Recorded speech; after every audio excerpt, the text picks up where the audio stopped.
gisata c'agateka kazi na muntu naho abantu babiri baraye banyurujwe n'abantu bataramenyekana mw'ijoro ryo kuri uyu w'Imana ushira wa mbere muri zone Kanyosha ya komine Muha mu gisagara ca Bujumbura. Abegereye imiryango y'abo bantu baratabaza basaba kumenyeshwa aho ababo baraye bajanywe, bakavuga ko bafite amakenga menshi ku mutekano w'ababo. Abantu banyuruzwa bakaburwa irengero biriko biraba vyinshi mu gihugu cy'u Burundi muri uku kwezi kwa Nyakanga konyene. Abantu bamaze kumenyekana ko banyurujwe ni 5, bamwe muri bo imiryango iramaze kwihebura ko batakibona ababo ari bazima. Ni inkuru twateguriwe na Alice Akimana.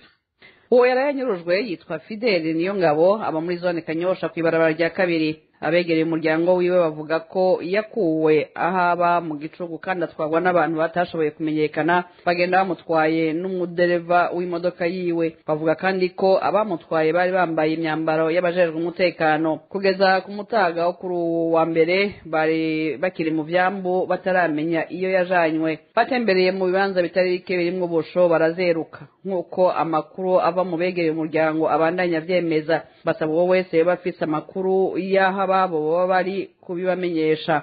Ingendo yo kunyuruza abantu muri kino gihe irahagaritse umutima baharanira agateka kazi na muntu. Muri uku kwezi kw'icenda gusa abantu babiri bo mu Kanyosha baranyurujwe, biyongera ku bandi 3 bamenyekanye. Wa mbere n'umugabo akiri muto ava muri komine ya Mugongomanga, Thierry Niyonkuru. Uyu nawe nyene yanyurujwe n'abantu bataramenyekana, bamukuye ahitwa ku Mpanuka muri zone ya Musaga itariki 10 z'ukwezi kw'icenda. Imbere yuko anyuruzwa yari yazaniye ivyamwa bito ntumbaswa. Umupolisi avugwa mu mabi menshi yo kunyuruza abantu yitwa Sanene mubona batazira Rove. Kugeza kino gihe umuryango wiwe naho utarondeye ariko arabuze. Wa kabiri n'umwigisha wo kw'ishure shingiro rya Kigereka muri komine ya Bukeye mu ntara ya Muramvya, Renovanda Yiziga, yafashwe mu ijoro ry'uwa 13 ushira wa 14 Nyakanga uyu mwaka ku muhaniwe hari nk'isaha 8 z'ijoro. Amakuru ava mu begereye umuryango wiwe avuga ko yafashwe n'abantu bari barongowe na mustanteri wa komine Bukeye Ephraim Ndikumasabo, umukuru w'umutumba Kigereka, bari kumwe n'abakozi b'iperereza. Kuba ico gihe haraheze indwi 2 zirenga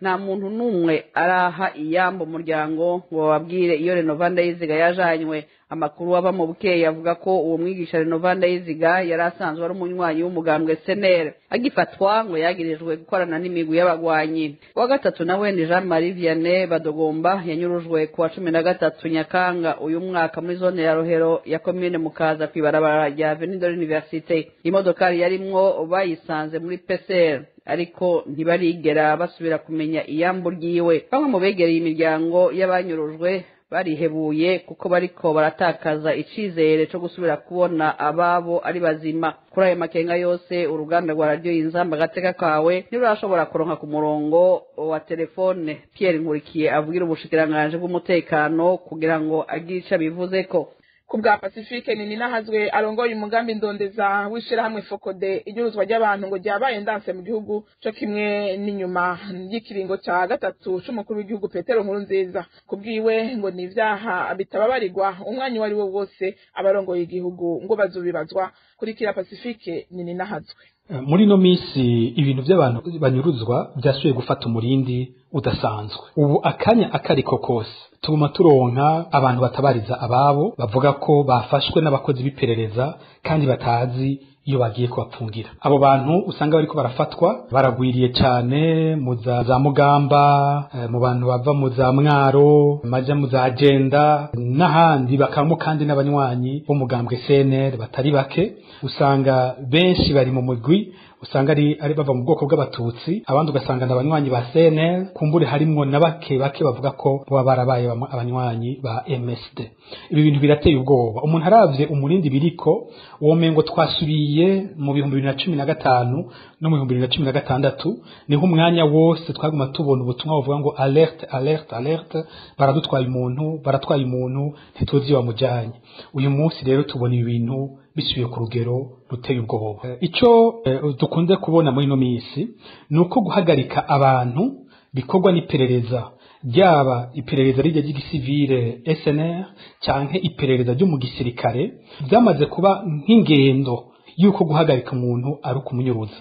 Rero twosaba abategetsi b'Uburundi ko bahagarika ivyo bintu, tukanabibutsa ko ari ivyaha bikomeye cyane bitanata igihe impera n'imperuka ubutegetsi bw'Uburundi buzobibazwa. Umusore nawe Trésor Manirakiza yaritavye Imana mu gihugu ca Swede mw'iri joro ryo kuri uyu wa gatandatu igenekerezo rya 2025 Nyakanga umwaka wa 2021 inyuma y'imyaka ishika kuri 6 ariko arababara kubera amasase yarashwe n'abapolisi mu mwaka wa 2015. Uyo musore akaba yarashwe igihe hariko haraba imyerekano yo kwiyamiriza ikiringo ca gatatu ca Petero Nkurunziza kubw'abaharanira agateka kazina muntu. Trésor Manirakiza ngo yarakarorero mu kwihanganira ibimubabaza. Umushingamanza Lambert Nigarura yafashije kugira dossier ya Trésor ngo ishike imbere ya sentare mpanavyaha mpuzamakungu, asaba iyo sentare kunyarutsa amatohoza kugira ngo abakekwa kwica abantu bafatwe bahanwe. Kurikira Lambert Nigarura. Trésor Manirakiza nk'uko mubizi yarashwe ku munsi wa mbere w'imyirekano y'amahoro yo kurwanya ihonyangwa ry'ibwirizwa nshingiro n'amasezerano y'Arusha yo kunywanisha abarundi.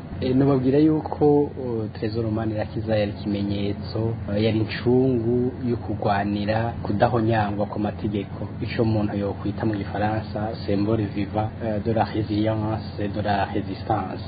Yararashwe araswa n'abapolisi ku munsi wa mbere w'imyerekano, ariko ntawarazi yuko ahava, ariko nticyabujije yuko amara amezi 6 atagira ubwenge, ari muri koma, ariko akikangura. Apfuye inyuma y'imyaka 6. Igihambaye twibukira ko Trésor nuko ari mu rwaruka rw'inzirakarengane rwazize kugomba ko amategeko yubahirizwa, kugomba ko ibwirizwa nshingiro n'amasezerano y'Arusha adahonyangwa. Kabaye n'akaryo mbere ko kwibutsa ubutungane mpuzamakungu kuko dossier ya Trésor Manirakiza n'izindi za bagenzi we bahitanywe n'iki kiringo c'inkorabara zashikirijwe ibisata bitandukanye, harimo sentare mpuzamakungu mpanavyaha ikaba ikigira amatohoza ku vyaha vyakozwe. Naho Trésor Manirakiza yitavye Imana, hari abandi benshi bagisigaye, ariko ni n'akaryo kuko twoca dusaba na sentare mpuzamakungu mpanavyaha yuko yo kwihutisha amatohoza, igategekanya urubanza, igarungikira imitaha bakekwa ko gukora ivyo vyaha, gutyo ikabikora abakorewe ibyaha barokotse bakiriho, ababonye ibyabaye bakiriho, eka mbere n'abagize ibyaha bakiriho. Nivyo vyogira ikimazi.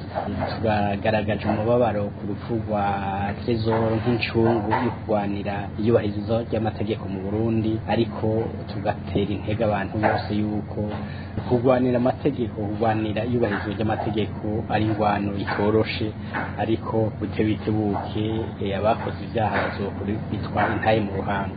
Muri ico gisata nyene c'ubutungane, umunyororo w'imyaka 5 nico gihano caraye giciriwe abagabo 3 bahora bakora kuri station Burundi Petrol Product itanga igitoro yo mu ntara ya Gitega. Mu ntahe y'ikibiriraho ya sentare ya Gitega yo kuri uyu wa Mungu, abo bakozi 3 ba station aribo Shadrack n'ibitanga byose, Patrice Mugabo Nihera na Emmanuel Ndayikengurukiye baremeye icaha cyo gushira igitoro mu mabido kingana n'ilitiro 1136, ariko bakavuga ko abatari bakinyegeje kugira ngo bakidandaze ku mahera menshi. Ku bwabo bakozi ngo ico gitoro cyafashwe n'igipolisi kwa 2023 Nyakanga ngo cyari cyamaze kugugwa n'abakiya, ahubwo abatari bwaze kugitora. Abo bakozi ba station bakaba basiguye bavuga ko atari ubwa mbere batanga igitoro mu mabido, kandi ko batari bazi ko ari icaha gihanwa n'amategeko.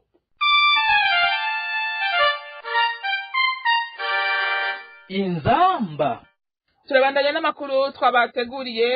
Ibihushane mu bijanye n'ubwigenge bwo kumenyesha amakuru mu Burundi ngo nivyo birangwa mu ijambo ry'umukuru w'igihugu Evariste Ndayishimiye yashikirije mu nama nkuru ya ONU. Bivugwa na Innocent Muhozi arongoye ikigo ciyemeje guhanura ibimenyesha amakuru, akaba bishikirije inyuma yaho umumenyesha amakuru wa Bonesha FM Aimé Richard Niyonkuru akubaguriwe akongera agahagarikwa aho yari kwaratohoza ku bwicanyi bwari bwaraye bubereye ahatewe grenade muri zone ya Kamenge. Innocent Muhozi asaba umukuru w'igihugu gukoresha ububasha afise ave mu majambo Uburundi yaga bube koko nk'uko abuvuga. Ni nkuru dushikirizwa na Beni Akserakana. umukuru w'igihugu Evariste Ndayishimiye avuga ko kugira atsimbatazwe intwaro rusangi zimwe mu nkingi zigize zashizwe imbere muri leta arongoye harimwo ukwishira no kwizana kw'ibimenyesha makuru agashimikira ku biganiro vyasizwe imbere ivyo navyo bikaba vyatumye amwe mu maradiyo yugawe mu 2015 kubera imishamirano yugururwa ariko Evariste Ndayishimiye ntaco yashikirije kuyaturiwe n'inzego z'umutekano za leta. leta yashize inguvu mu gutsimbataza kubahiriza agateka zina muntu ugutsimbataza intwaro ya demokarasi ukwidegemvya mu vyiyumviro no kumenyesha amakuru. Inguvu zidasanzwe zatumye haba ukuja inama n'ingingo n'abanyepolitike abamenyesha amakuru hamwe n'amashirahamwe adahanira inyungu za politike. Ivyo vyatumye hugururwa amaradiyo amwamwe yari yarugawe igihe hariko haraba imishamirano mu mwaka wa 2015. Ntibwakeye kabiri ivyo umukuru w'igihugu yavugiye mu nama ya ONU kuwa 23 Nyakanga vyaciye bivuguruzwa n'ikubagurwa ry'ubumenyesha makuru Aimé Richard Niyonkuru akorera Bonesha FM aho yari gutohoza amakuru. Umenyesha makuru yarafashwe arafungirwa muri komisariya y'igipolisi hafi amasaha 5 n'ibikoresho vyiwe aravyakwa. Aimé Richard Niyonkuru akaba yari gutohoza amakuru muri zone ya Kamenge ku munsi wa 5 w'indwi iheze ahari haraye habereye ubwicanyi ku rugo rw'intwazangabo. Mu kigo kijeje guhanurana hagati y'abamenyesha makuru baratera ivyatsi iyo ngendo yo gukubagura abamenyesha makuru baba bariko bakora akazi kabo. Innocent Muhozi arongoye ikigo OPB akaba asaba umukuru w'igihugu gukoresha ububasha afise ivyo yifuza ku Burundi bive mu majambo nayo ubu uko ibintu vyifashe avuga ibihushane nibiba mu gihugu. Innocent Muhozi ivyaraye bishikiye Richard Niyonkuru birerekana neza ko ivyo umukuru w'igihugu yavuze New York ataco bipfana n'ibiri mu gihugu. Kuko ntushobora kuba uhagarika umumenyesha makuru yagiye gukora akazi kiwe akubitwe imigere akubitwe inkoho bamukura hasi yaguye bamukwega ku mishatsi akubitwe amahiri hanyuma ngo uvuge yuko mu Burundi ari rwigiye kumenyesha makuru bwo gushikiriza ibyumviro ko societe civile n'umumenyesha makuru bikora ivyo umukuru w'igihugu yavuze ntaho bisa bisanye n'ibiri mu gihugu kuko nawe yaranabivuze ari mu gihugu ko atabutungane buriho mu Burundi. Igihugu rero kitarimo ubutungane nta byigenge na bumwe kwizera ko bubaho kuko ubutungane nibwo bwubakirwa ko iteka ry'umuntu wese. Ni ngombwa rero umukuru w'igihugu ahubwo akoreshe ubushobozi afise kugira birya yavuze burya Burundi yavuze butebe bubeho kandi ibyo bikoze ntawe utomushigikira mugabo ntibiherere mu majambo mwe nari atacapfana n'ibyo Abarundi ariko baraba abantu bariko baranyuruzwa abantu bariko baricwa abantu baratotezwa rero igihambaye byo bari uko yokoresha ubushobozi afise kugira bije byasha kurya yabivuze. Tubibutse ko kuva mu 2015 amaradiyo yigenga amaze guturirwa bamwe mu bamenyesha makuru barenga 100 bagahunga igihugu abasigaye mu gihugu ntibahengeshanije gukubagurwa nk'uko ivyegeranyo vy'amashiramwe mpuzamakungu agwanira ubwigenge bwo kumenyesha amakuru adasiba kuvyerekana. Tubandanye mu bijanye n'indero naho abanyeshuri barenga 19,000 bo mu ntara ya Muyinga bahora biga mu ishure shingiro n'inyuma yaryo nibo bahevye ishure mu mwaka w'ishure w'2020. Amakuru ava mu bushikiranganje bw'indero n'ubushakashatsi amenyesha ko ivyo bituruka hanini ku bukene bw'abavyeyi babo. Idonido tubibaze Josephine Johnson Nkunzimana. Mu gisata c'ishure shingiro abana bahevye ishure bangana n'ibihumbi 17,949 abahungu n'ibihumbi 9,820 no kuvuga 10.3 kwijana abigeme ni 8.129 bangana n'8.7 kwijana nkuko isoko rya radio Inzamba gatika kawe muri ubwo bushikiranganje ribimenyesha. Muri abo bigeme ni 42 batwaye inda batipfuza. Mu gisata c'inyuma y'ishure shingiro abanyeshure bataye ishure ni 1,103 bahungu na 502 no kuvuga 9.6 kwijana n'abigeme 511 bangana na 10.3 kwijana. Muri abo bigeme 51 bakaba batwaye inda batifuza abandi baja kubaka hataragera. Imvo zindi zituma abanyeshure baheba kwiga muri iyo ntara ngo hariho ubukene mu miryango abavyeyi n'abana batarategera n'abana batarategera akamaro k'ishure indwara be n'abana bashira amaronko imbere y'ubumenyi bakaja guca amafaranga bamwe barungitswe n'abavyeyi canke bacishije ahabo nkuko isoko ryacu ribimenyesha.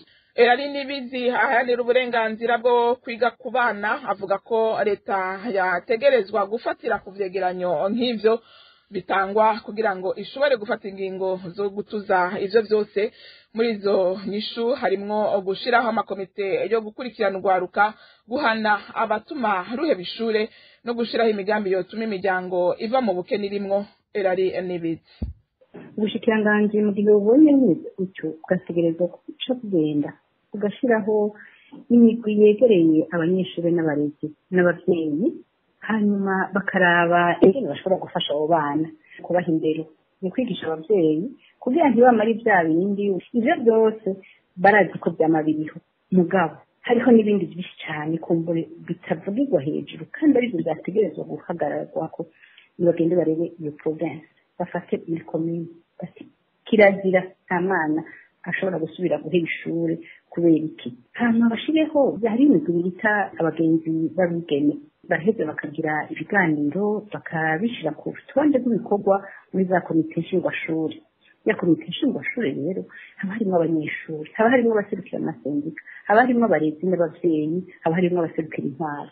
habuze iki kugira ngo ivyo biharuro bihagarare ko berekane ko muri province ryabaye ibara kandi no mu gihugu cose, kandi ko umwana ataye ishure akaja kubyara uwundi mwana abaze ingorane zibiri, ko bose baheze bakabura kazoza.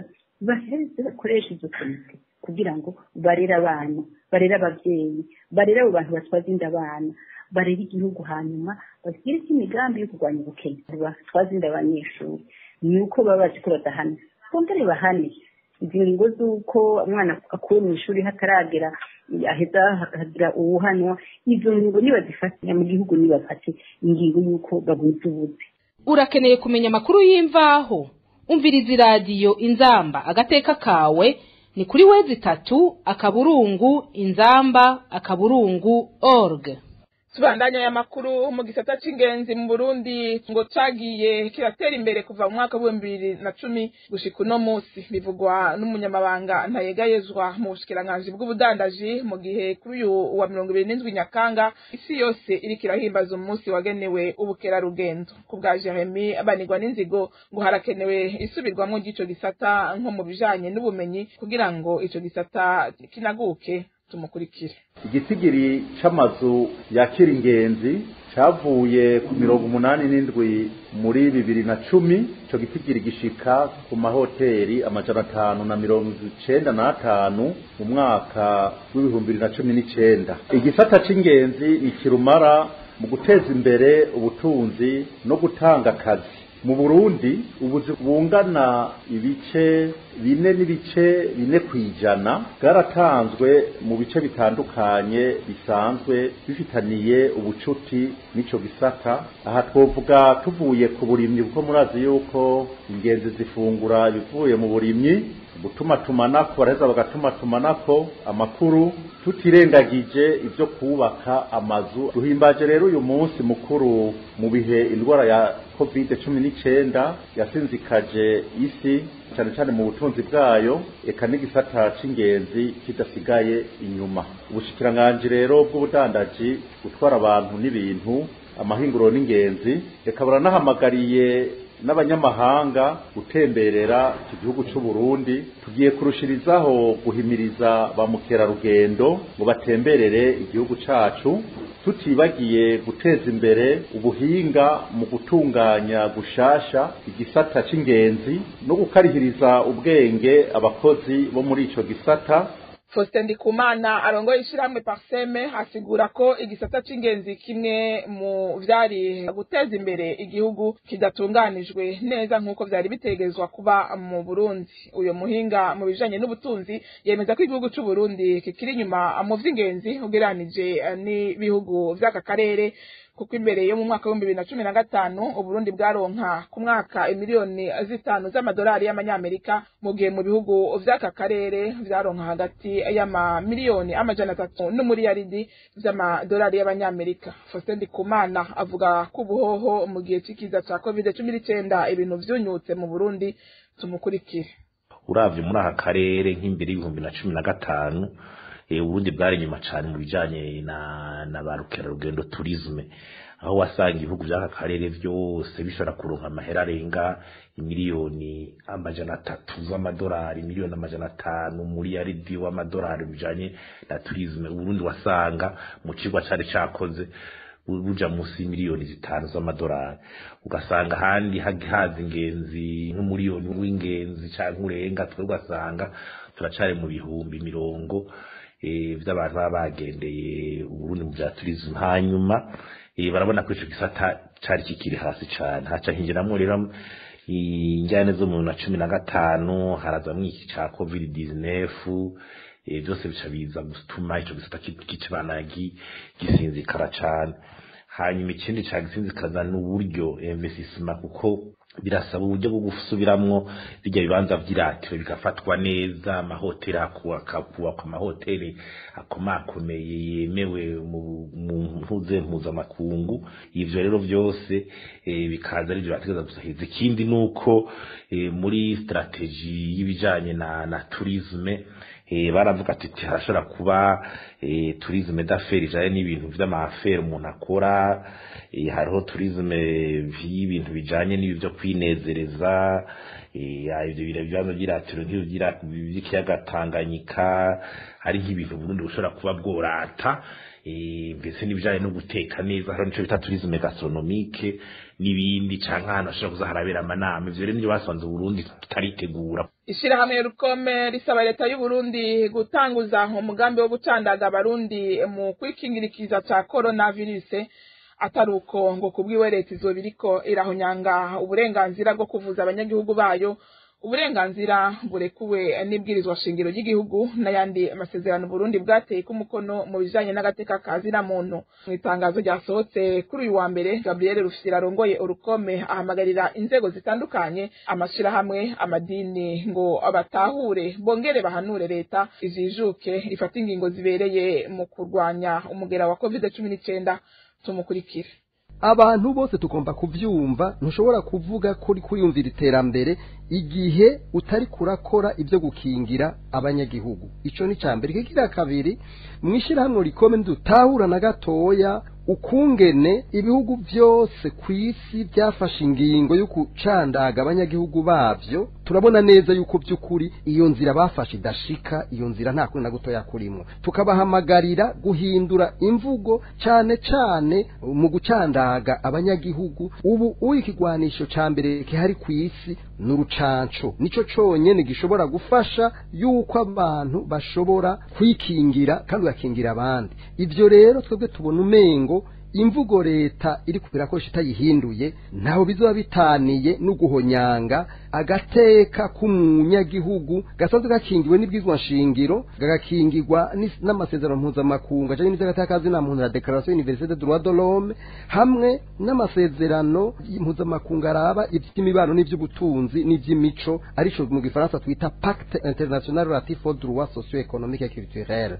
Tugasaba yuko leta yo hindura imvugo iri kirakoresha kubijanye n'urucanco icandaga abanyagihugu, hanyuma hafatwe ingingo, dufate nk'ingingo zo guhagarika ibikorwa bimwe bimwe by'amahuriro, ibintu byose bihuza abantu benshi barenga 10 bibanze bihagarare mu burere bigaragara yuko bariko barandura ku murindi muremure.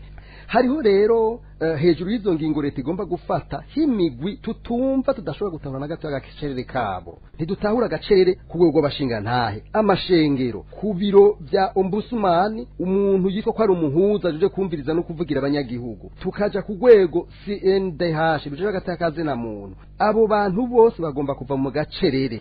Mu gusozera ya makuru mu bijanye n'inkino, umugwi urunani mu bagabo na Regazere mu bagore nizo zaraye zitwaye igikombe c'inkino zitangurira ihiganwa muri basketball. Mu mupira w'amaguru naho mu ihiganwa ry'u Burundi, inyuma y'indwi igira iya gatanu, Burundi Sport Dynamique niyo iri mu kibanza ca mbere vy'imfata kibanza. Ni inkuru tubaza Blaise Nijimbere.